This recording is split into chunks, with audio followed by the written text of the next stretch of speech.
Hello guys, आपका अपने channel विद्युत की दुनिया में स्वागत करती हूँ। फ्रेंड्स देखिए, जैसे कि आप देख रहे होंगे मेरी सफाई चालू हो गई है और सुबह के बज रहे हैं 4:30 और मैं सुबह जल्दी उठ गई हूँ। सर्दी का तो मौसम चल ही रहा है, नवंबर का, कार्तिक है। एक्चुअली मैं पूरे कार्तिक सुबह जल्दी उठकर नहाती थी, बट इस बार मेरे चचिया ससुर ख़त्म हो गए थे, उसकी वजह से नहीं कर पाई। तो मैंने सोचा जो आज से देव उत्थान एकादशी है आज, तो आज से ही मैंने जल्दी सोकर उठ कर के स्नान ध्यान का जो कार्यक्रम होता है वो चालू कर दिया है। तो इसी वजह से मैं 4:30 बजे उठ गई हूँ। देखिए बेटी मेरी ये सो रही है और मैं सारी सफाई कर रही हूँ। पहले मैं किचन शुरुआत मैंने किचन से की। अब मैं रूम में आई हूँ, पीछे वाला रूम हो गया है। कहते हैं कि देवशायनी एकादशी में भगवान विष्णु जी सोते हैं और देवोत्थान एकादशी में भगवान को जगाया जाता है।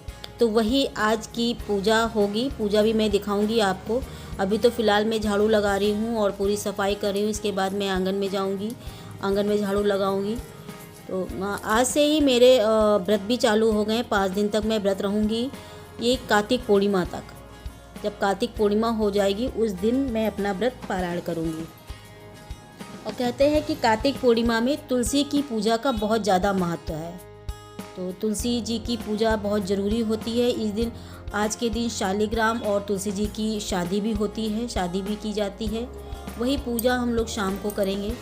अभी देखिए मेरी सफाई, बर्तन वगैरह सब कुछ हो गए हैं। अब मैं जा रही हूँ नहाने। अब बज गए हैं 5, सवा 5 बज रहा है और देखिए कपड़े रखे हुए हैं। पहले तो मैं कपड़े धोऊंगी, उसके बाद नहाऊंगी। और अब मैं मिलती हूँ आपको नहाने के बाद, जब मैं पूजा करूँगी। एक्चुअली अभी मॉर्निंग की पूजा है, फिर शाम की पूजा अलग होगी, वो भी मैं दिखाती हूँ। अभी देखिए मैं नहा के आ गई हूँ, आपको दिखा रही हूँ कि बाहर कितना अंधेरा है, अभी भी उजाला नहीं हुआ है। तो ये देखिए यहाँ जो लाइट जल रही है वहाँ उजाला दिख रहा होगा आपको, और जहाँ लाइट नहीं है उधर अंधेरा दिख रहा है। तो चलिए मैं अब पूजा कर लेती हूँ तुलसी जी की। अब ये देखिए मैं अपनी बालकनी में आ गई हूँ और तुलसी जी मेरी बालकनी में ही रखी हैं। एक्चुअली जो रेलिंग है वहाँ पर रखी हुई थी, मैंने नीचे उतरवा कर रखवाया है। और ये देखिए मैं सबसे पहले कलावा बांध रही तुलसी जी को। कहते हैं कलावा बांध कर ही तुलसी जी की पूजा करनी चाहिए। ये एक तरह से वस्त्र पहना दिया है तुलसी जी को। और मैं पूजा करूँगी कार्तिक में, तब तुलसी जी की चुनरी वुनरी लेके आऊँगी। अभी मैंने कलावा उनको बांध दिया है और मैं मोबाइल से ही चालीसा पढ़ रही हूँ। तुलसी चालीसा की बुक नहीं है मेरे पास, तो मैं मोबाइल से, तो आजकल सब कुछ ही मिल जाता है, तो वही मोबाइल से ही मैं तुलसी चालीसा पढ़ रही हूँ।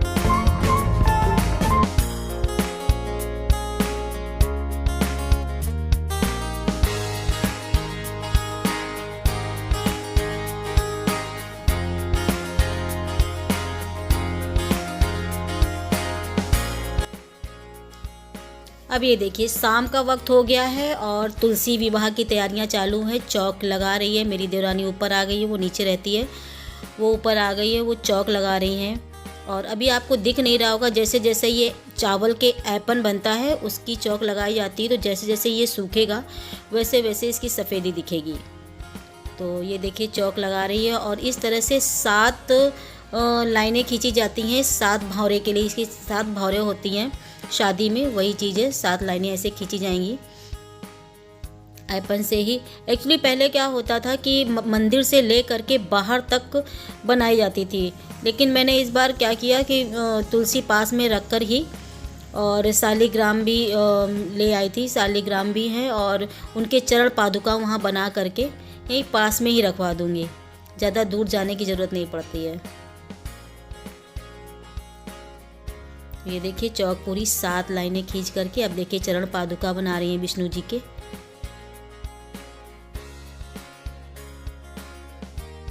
ये देखिए जैसे जैसे सूखता जाता है वैसे वैसे थोड़ा क्लियर हो जाता है। ये देखिए हमारे शालिग्राम और लड्डू गोपाल सभी भगवान को एक प्लेट में हम लोगों ने रख लिया है। मेन तो शालिग्राम है जिनके साथ तुलसी जी की शादी होनी है। तो पहले हम लोग सारे भगवान की और शालिग्राम जी की पूजा कर रहे हैं, आरती हो रही है उनकी।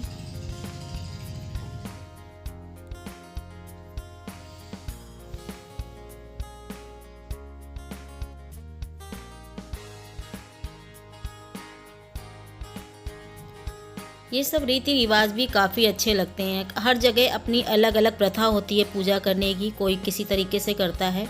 हम लोगों के जैसे पूर्वज करते रहते हैं, हम लोगों के बड़े बुजुर्ग करते रहते हैं, उसी तरीके से हम लोग भी पूजा करते रहते हैं। ये देखिए हमारी देवरानी है और सबकी आरती कर रही हैं। अब ये देखिए भगवान शालिग्राम है और उनके साथ उनके बाराती जो भी हैं वो सब 7 भौरे लिए जा रहे हैं, चरण पादुका से लेकर के तुलसी जी तक उनको दिलाया जा रहा है। तो वही 7 बार यहाँ से वहाँ की जा रही है प्लेट। अब ये देखिए सीजनल सब्जियाँ होती हैं, जैसे शकरकंद है, बैंगन है, मूली है और हरी सब्जी है। तो वो सब चरण पादुका जो होते हैं विष्णु जी के जो बनाए जाते हैं उनमें रखे जाते हैं। ये देखिए सिंघाड़े हैं। सिंघाड़े का भी अपना महत्व है कि आज एकादशी से ही सिंघाड़े खाने स्टार्ट किए जाते हैं। जब तक हम लोग कार्तिक में पूरे कार्तिक सिंघाड़े नहीं खाते हैं, जब पूजा हो जाती है देवोत्थान एकादशी में और ये चढ़ जाते हैं विष्णु जी के चरण पादुका में, तभी खाए जाते हैं। अब ये देखिए इनको चढ़ा करके और तुरंत ढक दिए जाते हैं, ये भी एक मान्यता होगी। और ये ढके हुए जो है वो कार्तिक पूर्णिमा वाले दिन ही उठाए जाते हैं। अब हमारी पूजा हो गई है समाप्त। अब एक ही बात आप लोगों से कहना चाहूँगी कि अगर आपने मेरा चैनल सब्सक्राइब नहीं किया है तो प्लीज़ सब्सक्राइब कर लें और बगल में बेल आइकन का बटन है उसे भी प्रेस करें। Good bye.